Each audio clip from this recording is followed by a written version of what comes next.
Hello friends, வணக்கம். Welcome to moms உலகம் தமிழ். இப்போ தான் நீங்கள் சேனலை ஃபஸ்ட் டைம் பார்க்குறீங்கன்னா மறக்காமல் சப்ஸ்கிரைப் பண்ணிக்கோங்க. இன்றைக்கி நம்ம பார்க்க போகிற ஸ்வீட் வந்து ஆல் டைம் ஃபேவரட் தான். எல்லாருக்குமே ரொம்ப பிடிச்ச ஒரு ஸ்வீட் தான்.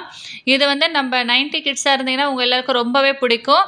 இந்த இந்த ஸ்வீட் வந்து 90 கிட்ஸோட ஒரு பர்த்டே கேக்குன்னு கூட சொல்லலாம்.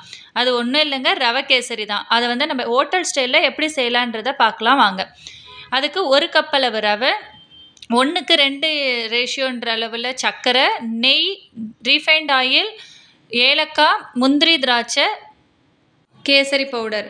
இதற்கு வந்து நம்ம ஒரு வானலில் 1 டேபிள் ஸ்பூன் அளவு நெய் விட்டு நெய் நல்லா உருக்கினோன்னே நம்ம எடுத்து வச்சுருக்க நட்ஸு, முந்திரி, திராட்சை, உங்களுக்கு தேவையான பாதாம் கூட நீங்கள் நல்லா துருவி போட்டுக்கலாம். எல்லாத்தையும் நல்லா பொன்னிறமாக வறுத்து எடுத்துக்கோங்க.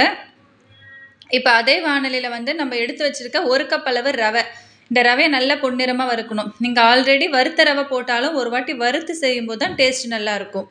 நம்ம எந்த கப்பால் ரவை அளந்தோமோ அதே கப்பால் 2 கப் அளவு தண்ணி, 3/4 கப் அளவு பால் ஊற்றி நீங்கள் செஞ்சு பாருங்கள். நல்லா சாஃப்டாக கையில் ஒட்டாமல் ஹோட்டலில் சாப்பிட்ற மாதிரியே கேசரி சூப்பராக வரும்.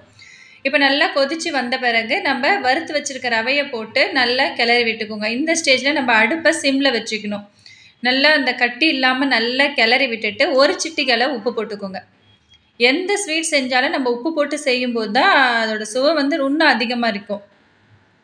இப்போ இந்த இடத்துல வந்து நம்ம வெந்து வரும்போதே ஒரு 2 டேபிள் ஸ்பூன் அளவு ரீஃபைண்ட் ஆயில், கடலெண்ணெய் நல்லெண்ணெய்லாம் ஊற்றிடாதீங்க, வாசனை நல்லா இருக்காது. வாசனை இல்லாத எண்ணெய் விட்டு நல்லா கிளறி மூடி போட்டு நல்லா வேக வச்சுக்கணும்.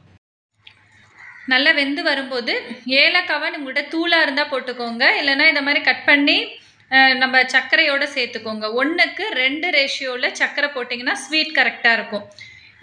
இப்போ இதில் 1 ஸ்பூன் அளவு நெய் விட்டுக்கோங்க. கேசரி பவுடரை வந்துட்டு தண்ணியில் கலந்து வச்சுருக்கேன், அதை ஊற்றி நல்லா கிண்டிடுங்க. உங்களுக்கு கேசரி கலர் வேண்டான்னா நீங்கள் ஸ்கிப் பண்ணிக்கலாம். இப்போ நல்லா கலந்து மூடி போட்டு நல்லா வேகட்டும். நீங்கள் 90 கிட்ஸாக இருந்தால் கண்டிப்பாக இந்த அனுபவம் உங்களுக்கு இருக்கும். எத்தனை பேருக்கு இந்த அனுபவம் இருக்குன்ட்டு எனக்கு கமெண்ட் பண்ணுங்கள். நம்மளோட ஒவ்வொரு பர்த்டேக்குமே நமக்கு நம்ம வீட்டில் செய்யக்கூடிய ஸ்வீட் வந்து இதுவாக மட்டும்தான் இருக்கும். இதே ஸ்வீட்டை வந்து நல்லா திக்காக செஞ்சுட்டு பிளேட்டில் போட்டுட்டு அதையே நம்ம கேக்காக கட் பண்ண சொல்லுவாங்க. அதை தான் நம்ம நெய்பர்ஸ்க்கும் கொடுப்போம். எத்தனை பேருக்கு இந்த ஃபீல் இருக்குது, அனுபவம் இருக்குது அப்படின்றது வந்து எனக்கு வந்து மறக்காமல் கமெண்ட் பண்ணுங்கள். நீங்களும் இதே மெத்தடில் வீட்டில் செஞ்சு பார்த்துட்டு ஃபீட்பேக்ஸை கமெண்ட் பண்ணுங்கள். பிடிச்சிருந்தா லைக் பண்ணுங்கள், ஷேர் பண்ணுங்கள், சப்ஸ்கிரைப் பண்ணுங்கள். Thank you friends.